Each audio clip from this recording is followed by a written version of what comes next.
Un hombre camina por parajes sin nombre, tierras olvidadas, lugares sin mapa. Escucha a todo el que tropieza en el camino y a menudo tiene conversaciones con fantasmas, con gente que parece haber muerto hace mucho tiempo, aunque sigan en la tierra. Después de cada viaje, el hombre se sentará a escribir la historia de todo lo que vio. Relatos inverosímiles que retratan a la otra Colombia. Hoy en Señal Literaria, homenajeamos al escritor y sociólogo que siempre pensó en el rostro de los anónimos, Alfredo Molano.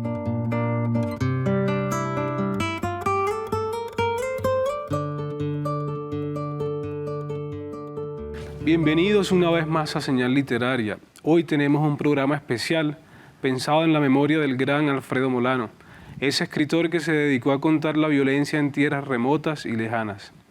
Queremos que vean en primera instancia las palabras de uno de sus grandes amores, su única hija, Adriana Molano.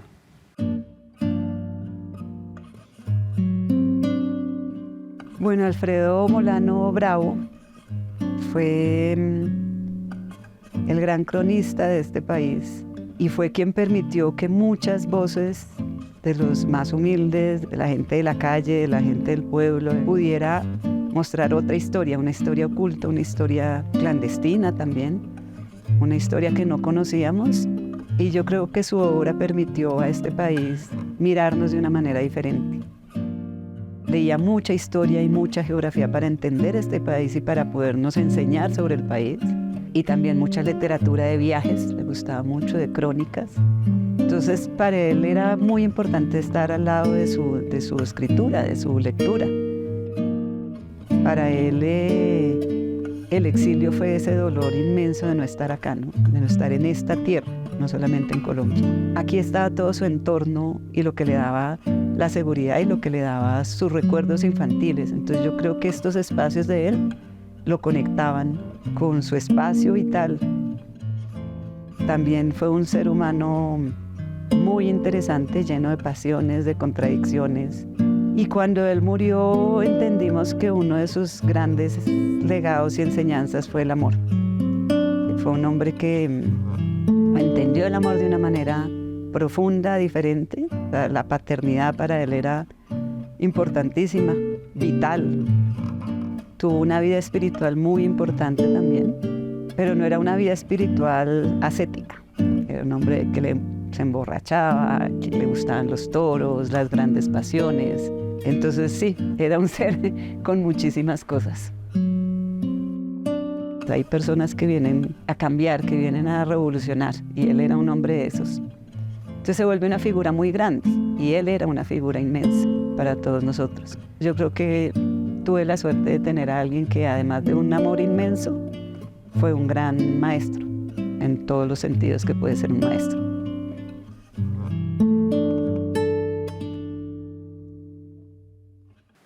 Y ahora, para seguir con este homenaje y con esta conversación tan especial, aquí en el set, en la casa, nos acompañan dos grandes invitados. Marcelo Molano, documentalista, hijo de Alfredo, y don Darío Fajardo, un gran amigo de Alfredo de toda la vida, experto en el tema de tierras en el país y que trabajó con Molano por mucho tiempo.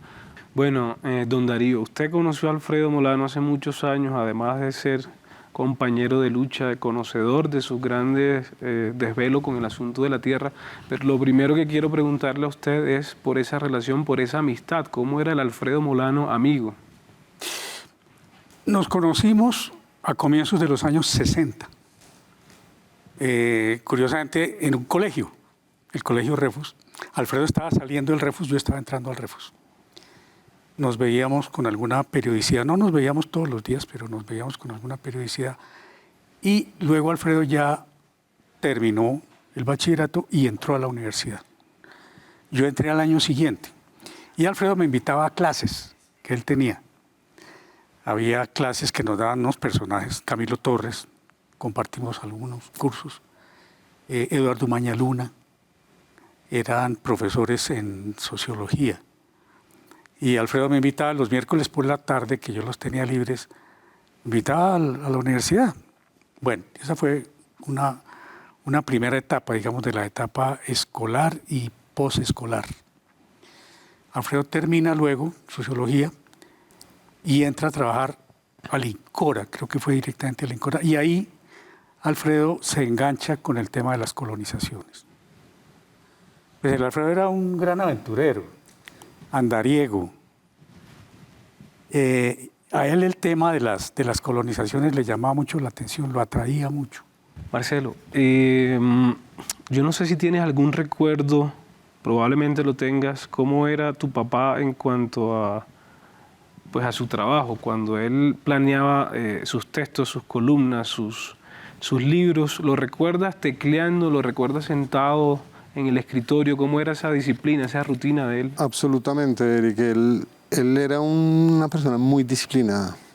Él, desde que yo tengo memoria, y probablemente muchos años antes, él se levantaba religiosamente todos los días a las 4 de la mañana a escribir. Y él decía que de 4 a 7 de la mañana era la hora más lúcida, que si él no se levantaba a escribir a esa hora, después de las 7 de la mañana ya la cabeza se le nublaba y se le confundía. Entonces él era supremamente disciplinado. Creo que eventualmente los domingos podía descansar y no madrugaba tanto, pero todos los días religiosamente él se paraba a las 4 de la mañana. Y él me decía muchas veces, uno tiene que ser disciplinado, para llegar uno a algo en la vida tiene que ser disciplinado. Y él decía, ¿tú crees que a mí me gusta pararme a las 4 de la mañana? No, a mí me da sueño, yo tengo sueño, yo lo primero que quiero es no levantarme. Y me decía, ¿sabes qué hago? Yo me tiro de la cama para obligarme a mí a pararme. Entonces él era de ese nivel de disciplina y eso fue lo que de alguna forma lo pulió en la escritura y lo llevó a hacer lo que fue, la pluma que fue. Además que un tomador de tinto casi que compulsivo, según me comentó Adriana, ¿cierto? Muy tomador de tinto y no cualquier tinto. Claro. Él tenía un gusto muy particular. Él no le gusta el tinto de tostión media, que es el que más se consigue, sino le gusta la tostión alta. No sé si por un tema con Italia o no sé, en Italia es que se utiliza mucho la tostión alta. Le gustaba mucho la tostión alta porque decía que le bajaba acidez al café y le daba más aroma. Entonces él buscaba siempre un café muy especial que no podía conseguirse en cualquier lado porque tú comercialmente solo encuentras la tostión media. Él tenía que buscar un sitio donde le tostaran el café especialmente. Bueno, Alfredo Molano era sociólogo. Yo tengo entendido que Fals Borda fue profesor de él, además que Camilo Torres también. Pero me llama la atención que en un momento de su trayectoria él parece romper con la academia y se aleja de ese discurso, de ese lenguaje tan académico. De hecho, en el prólogo a Siguiendo el corte del mismo Fals, sale como a terciar en una polémica, porque al parecer hubo unos sociólogos en la época que lo criticaron y Fals Borda dice que Molano es un sociólogo completo, simplemente está echando mano de otros recursos, ¿cierto? Me gustaría saber qué piensan ustedes de esa ruptura de Alfredo con la academia en busca de un estilo tan propio, ¿no? Es que Alfredo escribe a caballo. Es un sociólogo de a caballo y de alpargata, porque pues él fue muy estudioso siempre, un gran lector, pero llevaba el campo muy, muy metido y ese era un recuerdo que él tenía de la mamá, de Elvira. Que él decía, Elvira me enseñó a mirar lejos. Y efectivamente Alfredo, pues él, si yo no recuerdo mal, él tuvo una tensión cuando se va para Francia con uno de los sociólogos que influyó mucho en la formación de los politólogos, que fue Daniel Pecot. Que fue su director de la tesis de posgrado. De posgrado, pero Alfredo peleó mucho con él. Claro. Porque Pecot era muy académico. Y Alfredo tenía su rumbo, su ruta, su forma de escribir y su forma de pensar, que a mí me parece que lo distanciaba bastante, digamos, de la estructura que tenía Pecot. Y él se distanció. Yo conozco un poquito la anécdota y es que cuando mi papá termina sus estudios en la Escuela de Altos Estudios de París y regresa a Colombia a escribir su tesis era, bueno, no sé, historiología del desarrollo rural y un nombre complicadísimo.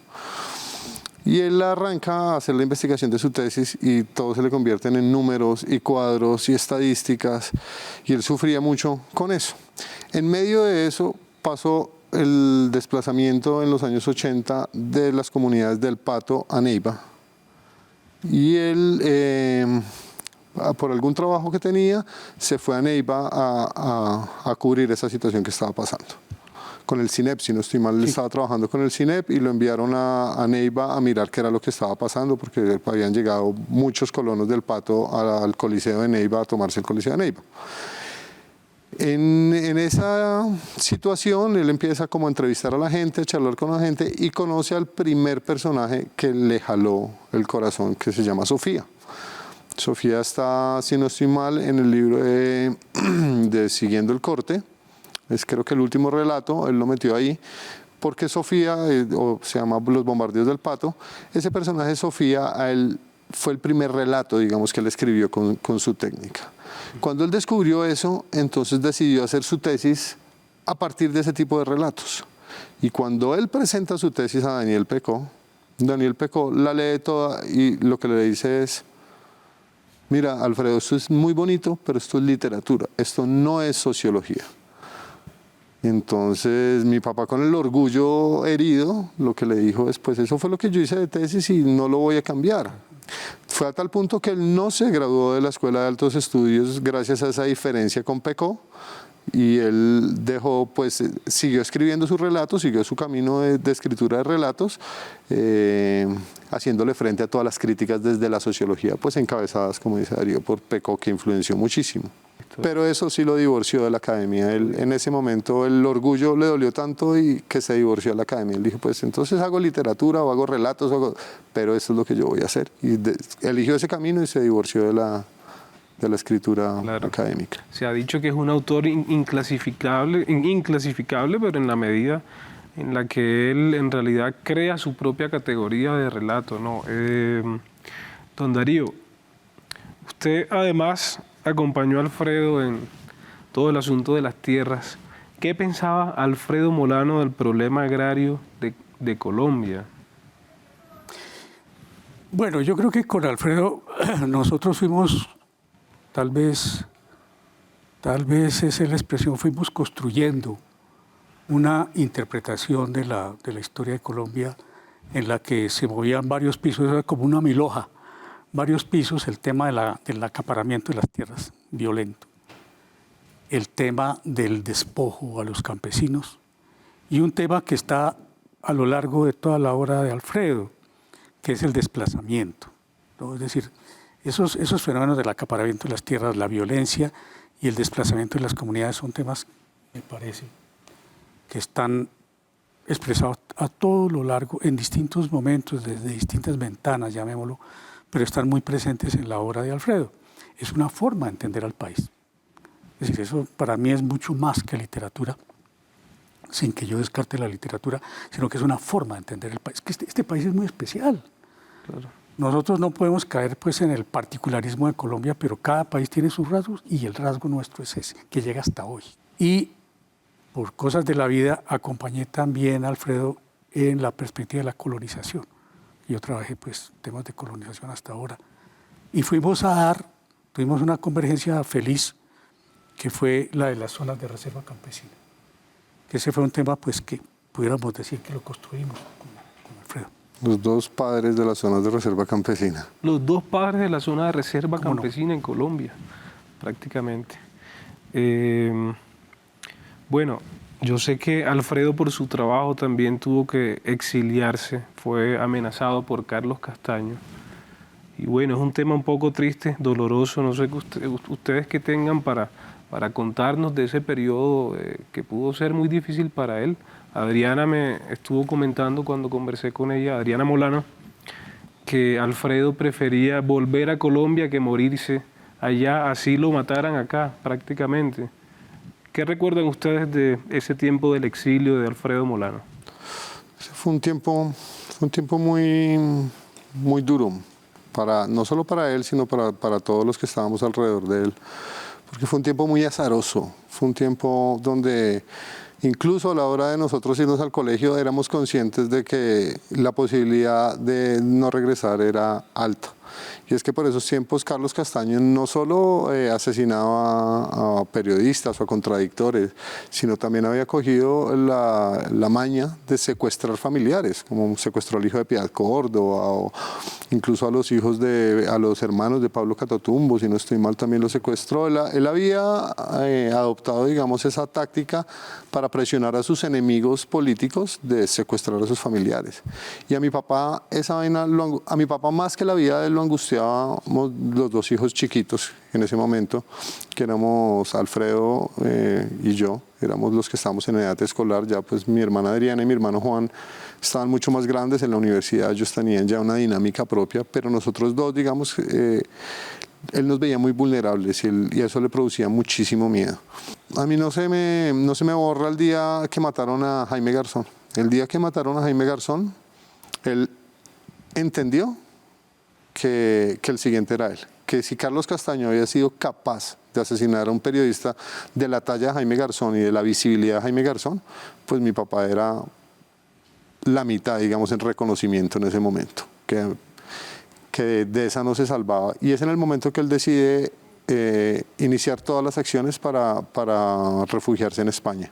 Pero inmediatamente él se va, su primera preocupación son sus hijos. Pero en una tarde que llegamos del colegio, él estaba sentado en la sala de la casa y nos dijo, bueno, muchachos, yo ya me fui, yo soy intocable en España en este momento, pero ustedes dos no. Ustedes dos siguen siendo una presa fácil porque ellos ya los tienen ubicados, ellos saben dónde viven, ellos saben qué colegio van, ellos saben todo. Claro. Porque él además lo decía, la inteligencia militar lo sabe todo. Claro. Eso no era solo Carlos Castaño, la inteligencia militar lo sabe todo. Entonces él dijo, yo tengo dos opciones, o paro de escribir y me quedo en el exilio y ustedes se quedan acá, o los saco del país a ustedes para yo poder seguir escribiendo. Claro. El tema de la tierra y de los colonos, pero no solo eso. Uno cuando lee Siguiendo el corte, trochas y fusiles, además, asiste a las voces en primera persona de la gente que sufrió la violencia en los 50. Y se entera uno de quién fue Guadalupe Salcedo, Duma Aljure, todos estos personajes.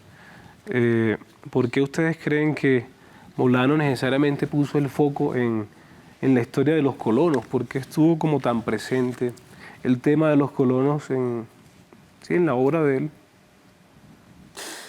Pues los colonos son los que abren la frontera. Uh-huh. Los terratenientes lo que hacen es empujarlos, desalojarlos. Nosotros tenemos una frontera interior acá muy cerca, que es el Sumapaz. Y el Sumapaz recoge precisamente esa tragedia de lo que es el acaparamiento de tierras y empujar a los colonos, sacar a los colonos. Y desafortunadamente, pues las élites se han inventado una tenaza, que es por una parte las leyes de tierras, lo que no le permite a los campesinos tener tierras, y las leyes ambientales. Yo creo que a los ambientalistas se les va a parar el pelo oyendo lo que voy a decir, pero es una tenaza. Por una parte, las leyes de tierras no le permiten a los campesinos tener tierras. Hemos logrado salvar las reservas campesinas, pero eso fue inclusive con un apoyo internacional. Y por otra parte, con el argumento de proteger determinadas áreas estratégicas desde el punto de vista ambiental, sacan a los colonos. Bueno, hay libros de Molano que se alejan de su producción tradicional y yo pienso mucho en Penas y Cadenas, ¿no? Este libro que es como un collage de las voces de la cárcel, lo que está pasando en la cárcel, y que es una historia tremenda también. Cualquier lector puede quedar muy golpeado con lo que pasa en las cárceles aquí en Colombia. No, hay gente que muere, hay gente que descuartizan y desaparecen en las cárceles acá. Marcelo, ¿cómo fue? No sé, ¿qué valoración te merece también ese libro como tal? Que parece que está como lejos de la producción del Molano tradicional y se inmiscuye en otras tierras, en otros territorios. Pues bueno, podría pensarse que está lejos, pero yo considero que una mirada más profunda de ese libro, por el contrario, muestra que está muy cerca de sus personajes y de sus relatos naturales, digamos. Solo que esto él lo hace con gente que terminó en la cárcel por distintos motivos, algunos por violencia social, otros son guerrilleros que cayeron en la cárcel, otros son paramilitares que también están en la cárcel, y estos son los personajes que él utiliza para narrar lo que se vive al interior de una cárcel, que eso es como una frontera agrícola también, como una zona de colonización, pero al interior de una cárcel, digamos. Entonces él escoge estos personajes y con ellos narra lo que hoy, hace un par de años, la JEP vino a constatar, y es que efectivamente en esos centros desaparecía la gente, la vida valía nada, los que mandaban y los que obedecían y los que no, por la cañería al hueco, digamos. Claro. Entonces así, ese horror existió, ese horror se vivió en las cárceles, y no solo eso, sino ese libro también narra lo que fue la guerra en los años 90, tal vez a finales de los años 90, 98, 99, entre los paramilitares y la guerrilla al interior de la cárcel La Picota. Sí. Esa guerra fue muy conocida porque el momento además de confrontación más fuerte de esa guerra no fue con pistolitas, fueron con fusiles dentro de la cárcel. Dentro de la cárcel. Y ahí mejor dicho, imagínate tú una confrontación entre dos bandos con fusiles en 4 paredes, o sea, esa vaina tenía que ser supremamente sangrienta, y había que, las personas que ejercieron y que vivieron esa guerra eran personas que no tenían, mejor dicho, no tenían miedo a morir. Digamos, tú para enfrentarte con otro en 4 paredes, con un AK-47, claro, pues tienes que no tener miedo a la muerte, básicamente.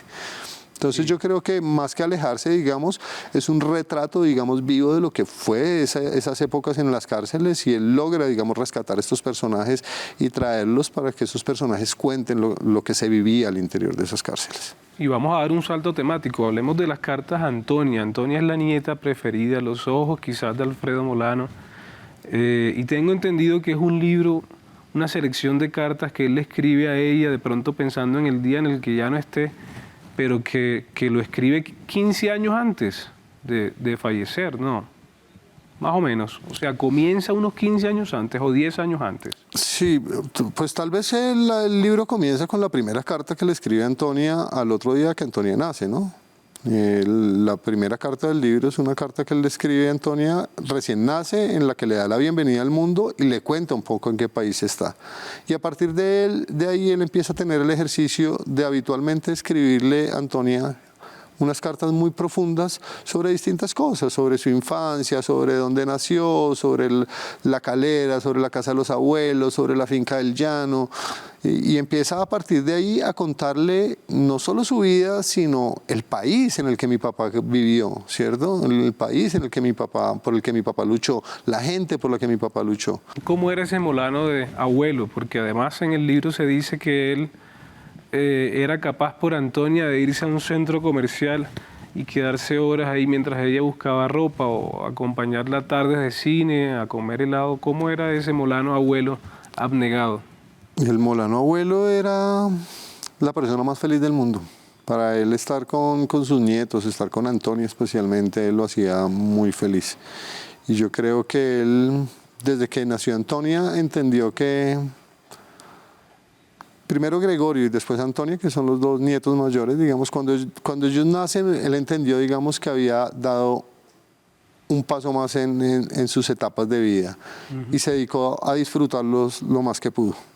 Y también a sus hijos, digamos que eso a él lo volvió mucho más casero y mucho más apegado al almuerzo del domingo, al viaje a Chaqueba en diciembre, al viaje a Honda, al puente, pero él siempre que hacía una acción de esas, trataba de que todos los hijos y todos los nietos estuviéramos, la hermana, los sobrinos, todos estuviéramos absolutamente juntos, porque él en eso encontraba, en la familia encontraba, digamos, una fuerza y un valor que le daba plenitud. ¿Cómo eran esos domingos de reunión con Alfredo Molano, que son mencionados ahí, domingos de espagueti? Tú cuéntalo desde afuera, Darío, que muchos nos acompañaste. ¿Cómo es un domingo en La Calera? Bueno, ahí yo diría que la síntesis es Alfredo y la familia. Que Alfredo es muy, muy familiar, él no se desprende de su familia. Los tiempos que pasó en el exilio, lo de España, Yo recuerdo crónicas de Alfredo hablando de pequeños detalles de la calle donde vivió allá en Barcelona, pequeños detalles, pero siempre está pensando en la familia y él le transmite a la familia, lo que yo creo que es muy interesante, es una faceta de Alfredo, es su deseo de transmitir. Es decir, él no se queda rumiando cosas, sino que las transmite. Y esas madrugadas de Alfredo, me acuerdo que en La Calera había una casita que él tenía por allá, una casita. Un estudio. El estudio donde él amanecía, ¿no? Sí, allá. Y su preocupación era esa, ¿no? Transmitir. ¿Y a quién? Pues había un núcleo familiar. Y lo que tú estabas comenzando, bueno, la pasta. La pasta. La pasta. A veces teníamos que conversar alguna cosa, me invitaba a almorzar, me decía, bueno, súbete y preparamos una pasta. Una pastica. Pasta. Él gozaba, ¿no? En la cocina preparando espaguetis, mantequilla y la cosa. Porque era un mensaje más a la familia, ¿no? No solamente la escritura y el relato, sino transmitir el gusto por compartir una comida. Por compartir, muy familiar. Alfredo, ese tema lo satisfacía mucho. Buen familiar. Entonces, Alfredo y su familia, Alfredo y su relato, Alfredo y su cocina, son cosas que son parte integral de la intimidad no solo de Alfredo, de la familia. Porque yo creo que él, no sé si me meto yo en Honduras, pero él logra construir la familia sobre esos afectos. Absolutamente. Hay una frase que yo destaqué para ir cerrando que comenta Alfredo Molano Jr. en el libro, y es que en todas las casas habrá una Antonia amada que necesite saber en qué país nació. A la hora de la verdad, este libro de amor para Antonia termina convirtiéndose en una correspondencia para los niños y las niñas que están creciendo en este país, ¿cierto? Y una recomendación que le hago a la audiencia y a nuestros lectores es que busquen la obra de Alfredo Molano, porque realmente es un autor que nos seguirá hablando al oído como una conciencia que está más allá del tiempo. Marcelo, Darío, muchas gracias por estar acá en este breve homenaje que le hacemos en Señal Literaria a Alfredo Molano. Abuelo, te soy sincera. No paré de llorar y aunque pasaran las horas y la luz alumbrara mi ventana, yo seguía llorando triste. Me sentía sola porque te habías ido, el amor de mi vida, lo que yo más amaba y contemplaba en este mundo. Seguí llorando y recordaba cómo eran tu carita, tu pelito, tus ojitos y tus manos. Ay, tus manitas. Lloraba gritando, extraño tus manitas. Abuelo, fuiste el amor más grande que tuve en esta vida y te doy gracias por hacerme feliz. Solo te pido que no me olvides, que me sigas amando y que esa conexión que siempre tuvimos no se vaya con tu partida. Abuelo, no olvides que yo te sigo amando. Perdóname si te he ofendido. Te amo. No me dejes sola.